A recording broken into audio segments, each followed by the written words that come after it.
नमस्कार विद्यार्थी मित्रांनो, विजन गव्हर्नमेंट जॉब हे आपल्या एज्युकेशन चॅनलवरती आपलं पुन्हा एकदा स्वागत आहे। आज आपण डेली क्विज 7 बघणार आहे। या आधीचे सगळ्याचे सगळे डेली क्विज तुम्ही सॉल्व्ह करा। जर बघितले नसतील तर नक्की ते बघा आणि त्याला फॉलो पण करा। ओके, कारण महत्त्वाचे असतात हे क्विज। आपल्याला एक्झाम मध्ये ह्याची चांगलीच मदत झाली आहे। आपण आजच्या पेपरमध्ये सुद्धा बघितले, जे डेली क्विज आपण चालू केले होते त्याच्यापैकीच बरेचसे प्रश्न होते, म्हणजे त्या कन्सेप्टशी बेस बरेच क्वेश्चन होते। तर डेली क्विज 5 मधलं पहिल्यांदा आपण सोल्युशन बघूया आणि त्यानंतर आजचे क्विज असेल। तर डेली क्विज 5 मध्ये आपण अशा प्रकारचे प्रश्न घेतले होते आणि अशाच प्रकारचा प्रश्न डायरेक्टली आपल्या एक्साइज पीएसआयच्या आजच्या पेपरमध्ये सुद्धा आला होता। ओके, तर क्वेश्चन 1 आपण बघू। हा एक सर्कल दिलाय, त्याच्यामध्ये एक 324 नंबर आहे, त्याच्यानंतर त्याच्या बाजूला 4 असे वेगवेगळे नंबर दिलेले आहेत। मग आता याच्यामध्ये काही ना काही या भोवतीच्या 4 नंबरमध्ये लॉजिक असतं आणि त्याच्यातून आपल्याला मधला नंबर भेटतो। तर अशाच पद्धतीने दुसऱ्या सर्कलमध्ये पण तेच लॉजिक वापरायला लागणार आहे आणि तिसऱ्यामध्ये सुद्धा ते, म्हणजे लॉजिक आहे हे फाइंड करणं महत्त्वाचं इथं। आणि तुम्ही जर प्रॅक्टिस कराल तरच एक्झाममध्ये सुद्धा अशा प्रकारचे प्रश्न सॉल्व्ह होतील, नाहीतर एक्झाममध्ये डायरेक्टली सॉल्व्ह होणार नाही आहेत। याच्यामध्ये नक्कीच तुम्हाला प्रॅक्टिसची आवश्यकता असते। तर आपण पहिल्या सर्कलकडे जर फोकस केला तर साईडचे त्याचे नंबर बघा, 5, 2, 4, 7 अशा प्रकारचे नंबर आहेत। आता याच्यामध्ये सॉल्व्ह करण्यासाठी काही पर्टिक्युलर मेथड अशी अजिबात नसती। तुम्हाला त्या पॉईंट ऑफ टाईमला लॉजिक काय सापडते याच्यावरतीच डिपेंड आहे। लॉजिक सापडू शकतं जर प्रॅक्टिस असेल तर। सरळ पहिल्यांदा एकतर सगळ्यांची ॲडिशन करून बघायची, नाहीतर अपोजिट नंबरचे ॲडिशन करायची, अपोजिट नंबरचं मल्टिप्लिकेशन करून ॲडिशन करायची। अशा प्रकारचं लॉजिक यूज करतच हे क्वेश्चन सॉल्व्ह होतात। तर पहिल्या प्रश्नामध्ये आता बघू आपण काय लॉजिक नेमकं यूज केलं आहे। 5, 2, 4 आणि 7, 5 आणि 4ची आपण जर बेरीज केली 9 भेटेल, आणि त्यानंतर 2 आणि 7ची जर बेरीज केली आपण तर परत 9 भेटेल, म्हणजे 9 आणि 9 18 होईल। आणि जर आपण 18चा स्क्वेअर केला तर आपल्याला 324 भेटू शकतं, म्हणजे 18चा वर्ग हा 324 आहे। याच्यासाठी तुम्हाला वर्ग सुद्धा पाठ पाहिजेत, एक 25 पर्यंत तरी ॲटलिस्ट पाठच पाहिजेत। याच्यावरून तर एक लॉजिक भेटलंय आपल्याला। हेच लॉजिक आता सेकंड सर्कलमध्ये फॉलो होते का ते बघू आपण। तर सगळ्यांची ॲडिशन करू आता। 3 + 6 + 6 + 5 जर केलं तर आपल्याला 20 भेटेल। 6 आणि 3 9, 9 आणि 5 14 आणि 6 20, आणि 20चा जर स्क्वेअर केला तर आपल्याला 400 भेटेल, म्हणजे 20 × 20 केलं तर 400। ओके, मग आपल्याला तोच नंबर भेटतो इथं सुद्धा। आणि तिसऱ्या याच्यामध्ये ऑब्व्हियसली मग तेच लॉजिक फॉर्म होणार आहे। 4 + 7 + 5 + 6 जर आपण सगळ्यांची बेरीज केली तर आपल्याला 22 भेटेल। 22चा स्क्वेअर करा मग आता। 22चा स्क्वेअर केल्यानंतर आपल्याला 484 भेटणार आहे, 484। मग तेच आपला आन्सर राहणार आहे, ऑप्शन नंबर बी। ओके, म्हणजे बी जे आहे आपला आन्सर राहणार आहे। सेकंड क्वेश्चन बघू आता आपण। सेकंड क्वेश्चनमध्ये पण आपल्याला अशाच प्रकारचं काही ना काही लॉजिक लावायला लागणार आहे। तर अपोजिट जे नंबर आहेत इथं थोडं मल्टिप्लिकेशन करून बघूया। मल्टिप्लिकेशन करू 6 × 7, आणि मग जे मल्टिप्लिकेशनचा नंबर भेटेल त्याला जर आपण डिवाइड केलं 2 × 4नी तर आपल्याला आय गेस की 14 पर्यंत भेटू शकेल आपल्याला। ओके, तर 6 × 7 / 2 × 4 जर केलं तर हे लॉजिक भेटणारच आहे नक्कीच।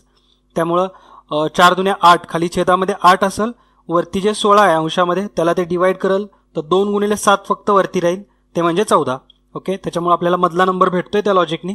सेकंड सर्कलमध्ये पण तेच फॉर्म करणार आहे, 18 × 6 आणि डिवायडेड बाय 3 × 4, तर 9 × 1 म्हणजे 9च फक्त वरती राहील, म्हणजे आपला आन्सर असेल 9।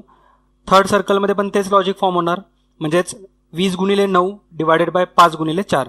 5 × 4 म्हणजे छेदामध्ये 20च येणार आहे, छेदातलं 20 आणि अंशातलं 20 कॅन्सल होईल आणि 9 फक्त राहणार आहे।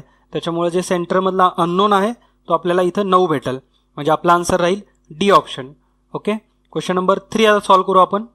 क्वेश्चन नंबर 3 सुद्धा महत्त्वाचं आहे। याच्यामधलं जे लॉजिक आहे थोडंसं युनिक आहे आणि अशा प्रकारचे प्रश्न आपल्याला एक्झाममध्ये सुद्धा दिसतातच। 2, 7, 3 आणि 6 हे भोवतीचे नंबर दिलेत। मधला नंबर 196 आहे।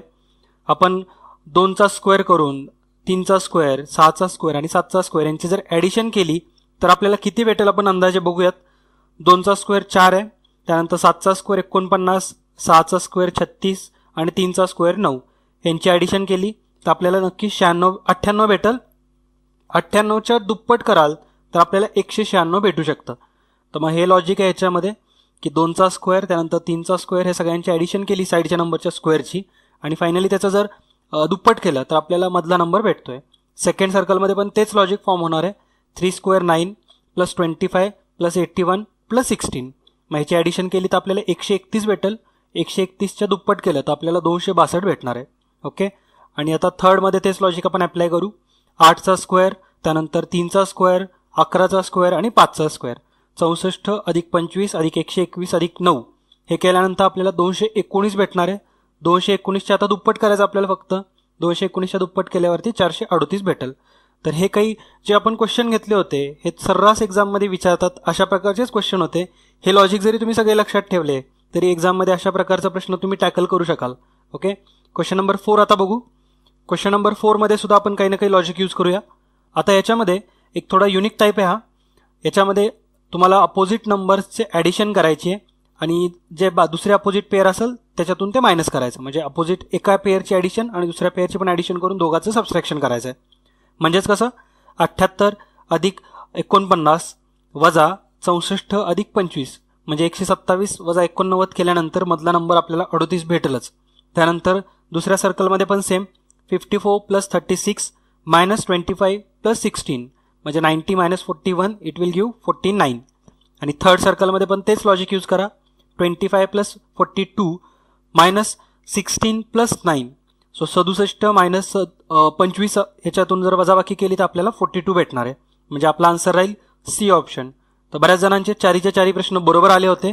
म्हणजे तुम्ही एका राईट ट्रॅकवरती आहे आणि व्यवस्थित त्याचं प्रॅक्टिस केल्यानंतरच चांगलं प्रिपरेशन बनतं. त्याच्यामुळे ही जी डेली क्विज सिरीज आहे ही तुम्ही दररोज फॉलो करा. ओके, आपल्या चॅनलवरती बरेच स्टुडंट आहेत जे आपल्याला कनेक्टेड आहेत, मात्र त्यांचा फोकस फक्त पॉलिटी, हिस्ट्री, जॉग्रफी, सायन्स अशाच टॉपिकवरती असतो. आणि ज्या विद्यार्थ्यांचा फोकस ह्या सीसॅट सारख्या किंवा बुद्धिमापन सारख्या टॉपिकवरती आहे ते नक्कीच एका ॲडव्हान्टेज स्टेजवरती असतील. त्यांच्यापेक्षा थोडंसं ते अप्पर लेवलला असतील. एक्झाममध्ये सुद्धा त्यांचा अटेम्प्ट सुद्धा जास्तच असणार आहे. त्याच्यामुळं हे तुम्ही जे आम्ही एफर्ट्स देतोय डेली क्विज, कारण हे सोपं नसतं डेली अपलोड करणं. प्रत्येक वेळेस क्वेश्चन सर्च करावे लागतात, त्याचं लॉजिक बनवायला लागतं, त्यानंतर आपल्याला त्याचे आन्सर्स सुद्धा बनवायला लागतात आणि मग क्वेश्चन अपलोड होतं. त्याच्यामुळे हे आमचे जे डेली एफर्ट्स आहेत याला नक्कीच तुम्ही सॉल्व करत जा, नक्की याची प्रॅक्टिस करत जा आणि फॉलो पण करत जा. ओके, कारण ह्याच्यातून तुम्हाला नक्कीच एक्झाममध्ये चांगली प्रॅक्टिस बनणार आहे. आजच्या या डेली क्विज 7 मधला आपलं जी क्वेश्चन असेल तो आपण बघूया. आता आज आपण एक पझल सॉल्व करणार आहे किंवा तुम्हाला एक होमवर्कसाठी एक पझल असणार आहे आणि याचा आन्सर आपण डेली क्विज पुढच्या म्हणजे जे करंट अफेअरचं डेली क्विज असेल त्याच्यानंतरच्या सेशनमध्ये आपण डिस्कस करणार आहे. ओके, तर ही जी पझल आहे ही सुद्धा महत्त्वाची आहे. अशा प्रकारची पझल आपल्या एक्झाममध्ये सुद्धा आली होती. पझल आहे JPQRSTU and V are 4 married couple sitting in a circle facing the center. म्हणजे वर्तुळाच्या भोवतेला बसलेत आणि त्यांचं फेस जे आहे हे सेंटरकडे आहे. The profession of the males within the group are, म्हणजे मेलचं जे प्रोफेशन आहे हे दिलेलं आहे. लेक्चरर आहे मेल काही, त्यानंतर लॉयर आहे, डॉक्टर आणि सायंटिस्ट. म्हणजे इथे टोटल 8 लोक आहेत. 4 कपल सांगितले म्हणजे 4 मेल आणि 4 फिमेल असणार. या 4 जणांचं प्रोफेशन काय असू शकतं तर एक लेक्चरर असू शकतो, लॉयर, डॉक्टर आणि सायंटिस्ट. ओके, त्यानंतर among the males only the lawyers and the scientist are sitting together. म्हणजे जेवढे मेल आहेत याच्यापैकी 2 शेजारी 2च मेल आहेत आणि एक मेल त्यातला लॉयर आहे आणि दुसरा आहे तो सायंटिस्ट आहे. ओके, आता याच्यामध्ये 4च लोकांचं प्रोफेशन दिलंय, 40च्या 40 मेल प्रोफेशन आहे. याचा अर्थ असा आहे की ज्या फिमेल आहेत यांचं प्रोफेशन याच्यामध्ये दिलेलं नाही आहे. ओके, त्यानंतर each man is seated beside to his wife, म्हणजे प्रत्येक मॅन हा त्याच्या वाईफच्या शेजारी बसला असं सांगितलंय. त्यानंतर U the wife of teacher is seated second to the right of V असं सांगितलंय. म्हणजे यू ही एका टीचरची वाईफ आहे आणि ती second to the right of व्हीच्या सेकंड राईटला बसली असं सांगितलंय. T seated between U and V, U आणि व्हीच्या मध्ये टी आहे. P is the wife of the doctor, म्हणजे पी फिमेल आहे आणि ती वाईफ आहे डॉक्टरची. Q is not the doctor आणि एस इज अ मेल. तर अशा पद्धतीने ही पझल दिलेली आहे. ह्याच्यावरती बेस्ट 4-5 क्वेश्चन असतील ते सुद्धा तुम्ही व्यवस्थित बघा, अटेम्प्ट करण्याचा प्रयत्न करा आणि नक्कीच टाइम लावून सॉल्व्ह करण्याचा सुद्धा प्रयत्न करा. क्वेश्चन नंबर 1 आहे which of the following is P's position with respect to S. Option सुद्धा खाली दिलेले आहेत. तुम्हाला नक्कीच पझल जर सॉल्व्ह झाली तर आन्सर सापडेलच. Which of the following is J's position with respect to T, म्हणजे जेची position with respect to T काय आहे, म्हणजे त्याच्यापासून राईटला लेफ्टला कितव्या नंबरला हे विचारलं असेल. Question number 3 which of the following is not true regarding the couples, म्हणजे कुठली ह्याच्यापैकी कुठला ऑप्शन हा चुकीचा असं विचारलंय. क्वेश्चन नंबर 4 बघू आपण. The wives of which 2 husbands are immediate neighbours, म्हणजे असे 2 हजबंड आहेत त्यांच्या वाईफ शेजारी शेजारी बसल्यात तर त्या हजबंडची नावं काय असं विचारलंय. ओके, आणि क्वेश्चन नंबर 5 आता बघू आपण. 4 of the 5 are alike in a certain way. हा प्रश्न खूप चांगल्या क्वालिटीचा असतो. ह्याच्यामध्ये तुम्हाला ग्रुप कसा फॉर्म होतो हे लॉजिक सुद्धा माहिती पाहिजे. 5 जे ऑप्शन आहेत A to E याच्यामध्ये 4 असे ऑप्शन असणार आहेत जे काही ना काही एकमेकाशी इंटरलिंक आहेत किंवा ते काहीतरी एकमेकात लॉजिक फॉर्म करून ग्रुप बनवतात. एक अशी पेअर असणार आहे की जे ग्रुपमध्ये नाही फॉर्म करू शकत किंवा ती त्या ग्रुपमध्ये नाही आहे, तर ती पेअर कुठली आहे हे तुम्हाला ओळखायचं आहे. ओके, तर अशा पद्धतीने हे आजचे 5 प्रश्न होते. आधीची क्विज पण आपण सॉल्व्ह केलेली आहे आणि ज्यांनी कोणी ह्या सिरीजला अजून स्टार्ट केलेलं नाही आहे त्यांनी व्यवस्थित प्लेलिस्टमध्ये जा. इथं समोर एक लिंक येईल राईट हँड कॉर्नरला, तिथून तुम्ही बघू शकता. प्रत्येक डेली क्विज सॉल्व्ह करा आणि याच्यामध्ये आपण करंट अफेअर्स सुद्धा ॲड केलेले आहे, त्याच्यामुळे तुम्हाला नक्कीच येणाऱ्या एक्झाममध्ये याच्यातून भरपूर फायदा होणार आहे. ओके, तर आता आपण भेटू नेक्स्ट लेक्चरमध्ये. तोपर्यंत जय हिंद, जय महाराष्ट्र, धन्यवाद.